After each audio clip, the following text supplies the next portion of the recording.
este concepto que ustedes charlaron y lo sintetizaron en una definición grupal propia, porque ustedes han construido esta definición, ha tenido una evolución a través de la historia.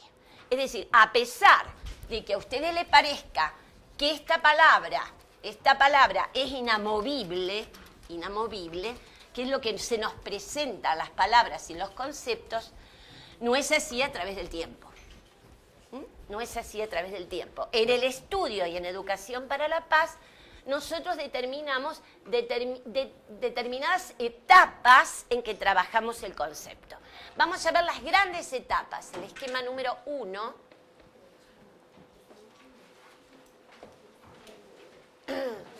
nos va a indicar el concepto de paz desde dónde se toma en la actualidad. Si estamos aprendiendo a cómo este concepto es una construcción histórica.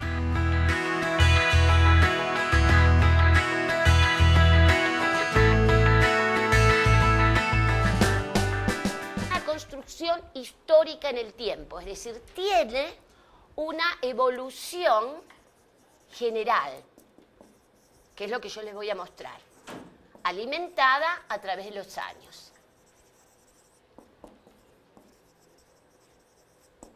A través del tiempo. Entonces, cuando usted le contesta el maestro en su región o el alumno al maestro, la historia en La Paz es esto, ustedes tienen que recordar que le está respondiendo de acuerdo a su experiencia personal. Que ustedes recuerden que vinculado a esa palabra y que le recuerde a la persona que cuando trabajamos paz lo vinculamos a mí, mi vida personal o experiencia personal y al contexto al que pertenezco. Y luego tiene un tercer elemento que es el que vamos a indicar, que es un desarrollo histórico general.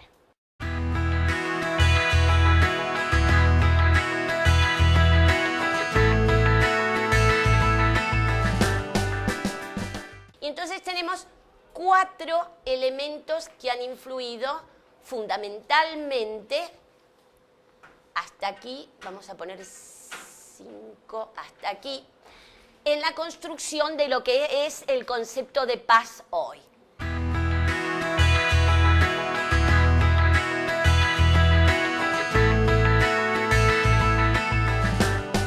La primera es el legado de la no violencia, es decir, que históricamente en general, aparte de lo personal y aparte del contexto específico, hay una evolución general. Yo he colocado, lo he preparado especialmente para ustedes y para que sea más simple, porque este no es un curso sobre historia del concepto de la paz, pero les indico también cuán científico es el término. No es que vamos a hablar de la paz y entonces de la paloma que vuela. No, no, esto tiene una trayectoria histórica de construcción. La primera fuente en la construcción de este concepto es la historia de todo el legado de la no violencia y los movimientos no violentos.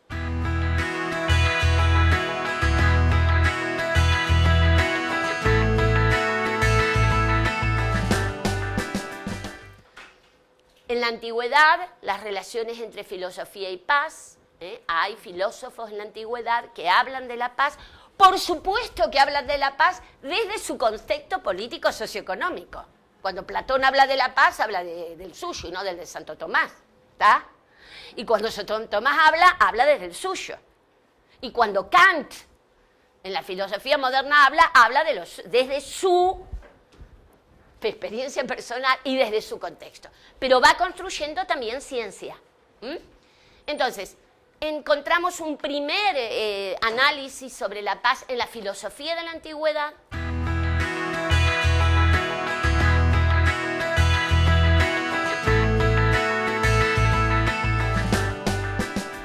Encontramos las tradiciones religiosas vinculadas a la paz.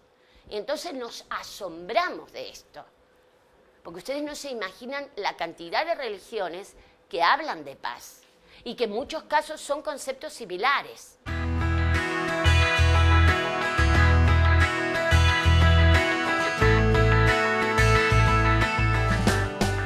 Las tradiciones literarias, en la literatura se habla de la paz. Y ustedes pueden seleccionar la persona vinculante al país, en este caso Costa Rica, que ha escrito sobre eso y trabajar sobre eso. Todos alimentan el término. Entonces, desde la filosofía, desde la religión, desde la literatura se trabaja el tema. Estamos saliendo de la paloma y de que solamente, ¿no es cierto?, es tranquilidad y armonía.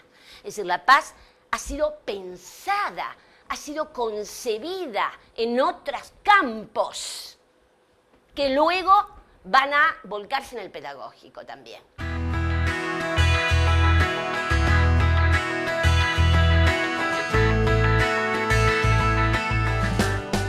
Desde la acción política no violenta, que también lo podríamos poner desde la filosofía, Mahatma Gandhi, que todos lo conocemos. La resolución de conflicto por vía pacífica. Quizás el primero, que ni siquiera lo llama así, que lo ejecuta políticamente.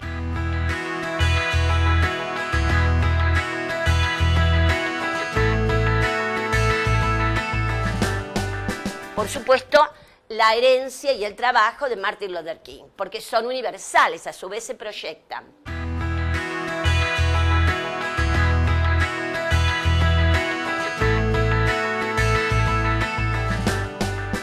Tenemos también en la construcción del término la contribución pedagógica, muy importante. Los primeros que claramente se ve, porque aparece antes también, es con Meunier-Rousseau, que tiene elementos importantes para nosotros. La llamada escuela nueva, la llamada escuela moderna, la llamada la escuela democrática y quizás la de mayor impacto en toda América Latina y en el mundo hoy, la pedagogía liberadora de Paulo Freire en América Latina y que es hoy la más estudiada prácticamente en todo el mundo y la que tiene extraordinaria influencia en la metodología de educación para la paz. Es decir, Paulo Freire que dice, aprender es liberarse. Y toda la teoría de que liberarse para obtener derechos, para luchar por mis derechos, para respetar a los demás. Es decir, son principios básicos en educación para la paz. Paulo Freire aparece como una figura determinante en la pedagogía, en la construcción pedagógica del mundo de hoy, como lo fue Piaget en la construcción de la psicopedagogía, ¿no es cierto? Y que todos, supongo, ustedes habrán estudiado. O Freud para la psicología.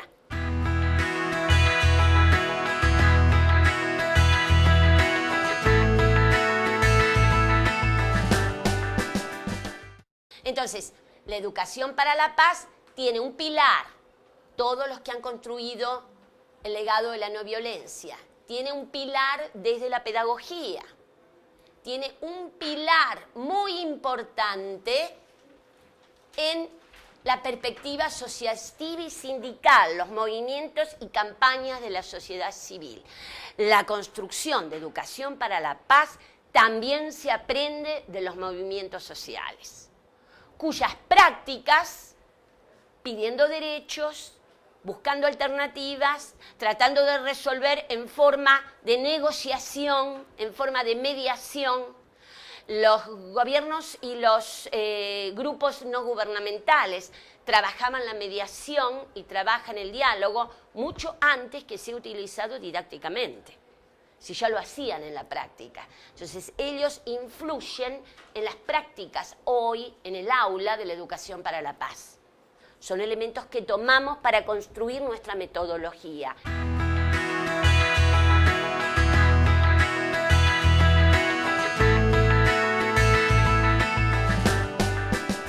Aprendemos y construimos hoy educación también para la paz desde lo que dicen y trabajan las organizaciones internacionales. Y aquí coloqué dos, hay muchas más, coloqué las dos pilares, digamos, cuyos documentos influyen en nuestros documentos de educación para la paz. Los documentos de la ONU y fundamentalmente los de la UNESCO, las resoluciones de la ONU, como es el documento con que vamos a trabajar hoy en taller, y las resoluciones de la UNESCO que hablen del tema.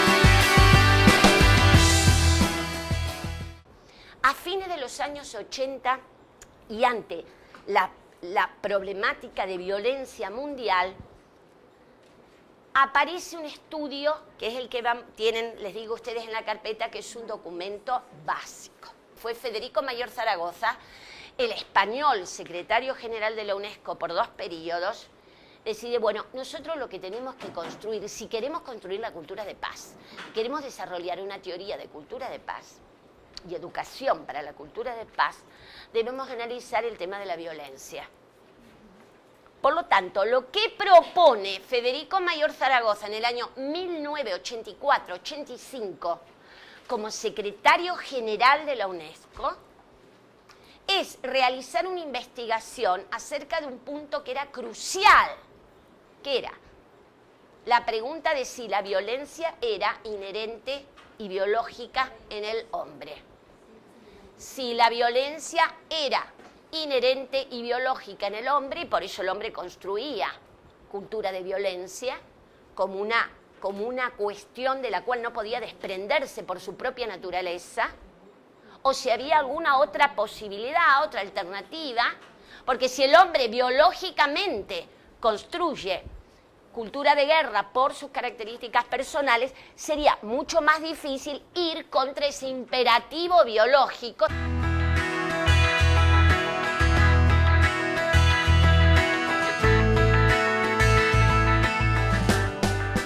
Desde ese organismo invitaba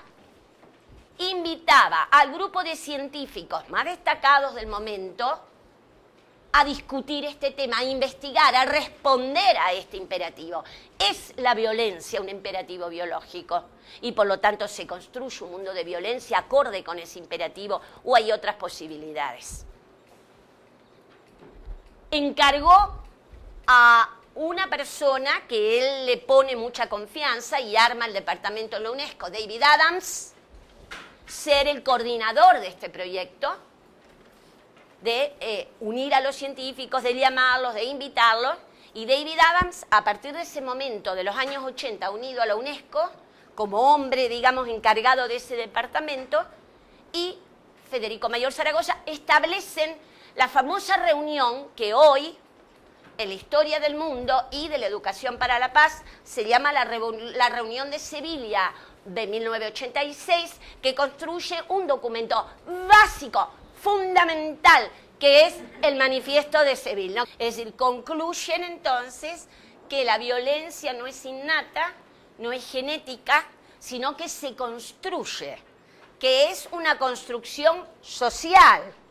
Ahora lo vamos a hacer, que es una construcción social. Y por lo tanto, deducen, si la violencia es una construcción social, la paz debería ser también una construcción social. Por lo tanto, la educación para la paz debe ser un imperativo categórico en el mundo de hoy.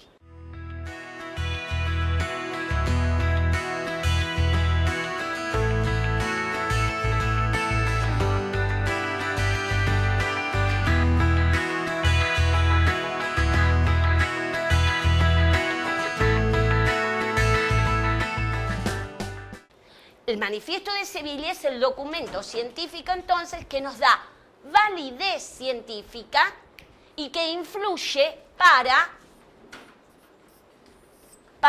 la aparición del término de cultura de paz. Y la cultura de paz involucraría la educación en todos los elementos que nosotros estábamos mencionando antes. Por lo tanto, educar para la cultura de paz significaría educar en derechos humanos, educar en género, educar en sostenibilidad y defensa del medio ambiente, educar para el desarme, educar en derechos del niño.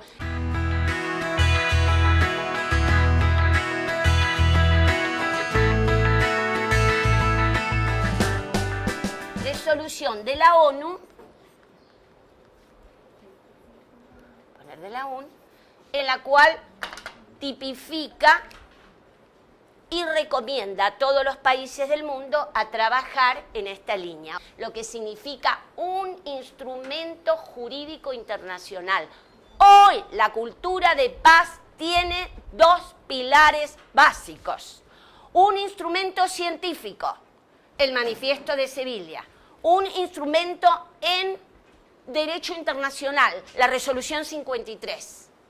El instrumento científico dice que construir cultura de paz es posible y lo argumenta. La Resolución 53 de 1999 dice: todos los países del mundo deberían comenzar a trabajar la cultura de paz, y da un considerando y da un plan de acción. La Resolución 53 tiene la particularidad extraordinariamente importante, y ustedes tienen ambos documentos en su carpeta, cosa que no se lo olviden ni hablar. Tiene la característica importante que tiene un considerando, la resolución, que no todas las resoluciones de las Naciones Unidas tienen esto. Un considerando, que quiere decir que explica por qué la cultura de paz es importante, y tiene un plan de acción, le dice cómo hacerlo.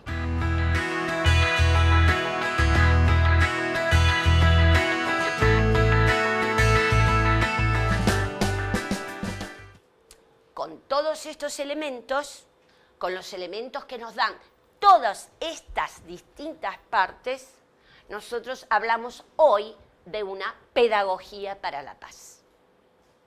Es decir, que la pedagogía para la paz se construye con elementos provenientes de toda esta evolución. Y entonces, de la palabra paz, construimos o intentamos construir lo que se denomina pedagogía para la paz, que tendrá elementos generales con otras pedagogías y otros campos, y elementos específicos. Es que esta surge tampoco no caprichosamente, sino a través de toda esta construcción histórica. Porque en esta época nosotros encontramos que la paz, y la paz investigada, vinculada a la violencia, a la guerra, al conflicto, aparece sobre todo en el norte. Y cuando digo norte, digo el norte de Europa, digo el norte de Europa, no digo toda Europa. Y aparece asociada a Estados Unidos y a Canadá. Y tímidamente, hacia el 80, aparecen algunos autores asiáticos. Y aparecen los primeros textos teóricos muy importantes, que hoy son marcos referenciales, marco teórico sobre qué es la paz, qué es la violencia, qué es el conflicto. La teoría de conflicto, que ustedes también van a trabajar en este curso. La teoría de resolución de conflicto, la teoría de transformación de conflicto.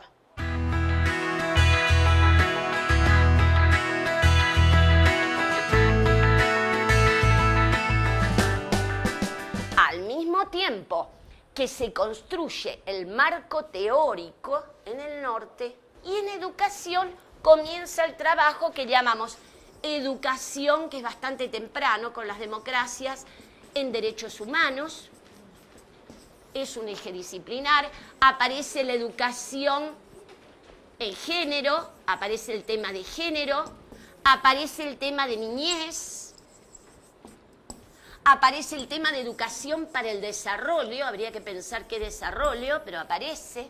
Aparece la educación sustentable, lo que se llama educación para el medio ambiente, que ustedes lo tienen tempranamente. Medio ambiente.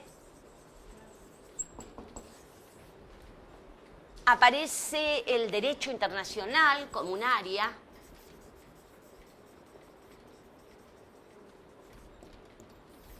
Entonces se van construyendo distintos ejes disciplinares y empiezan a aparecer áreas de trabajo en las escuelas, en los diseños curriculares. Todavía los diseños no dicen educación para la paz o pedagogía para la paz, pero en los ejes curriculares aparecen los derechos humanos en algunos países, en Costa Rica también, aparece medio ambiente, aparece esto del desarrollo, los aspectos económicos, niñez, aparece la cuestión de la Convención de los Derechos del Niño, la Carta Internacional, género, aparece educación para el desarme en algunos países, a partir del 90. Sí, aparece la multiculturalidad primero, interculturalidad, y ahora, ¿no es cierto?, desde el 2000 y en Bolivia con Evo, etcétera, aparece como un tema obligatorio. Que el concepto es histórico en la construcción y es histórico en los contenidos.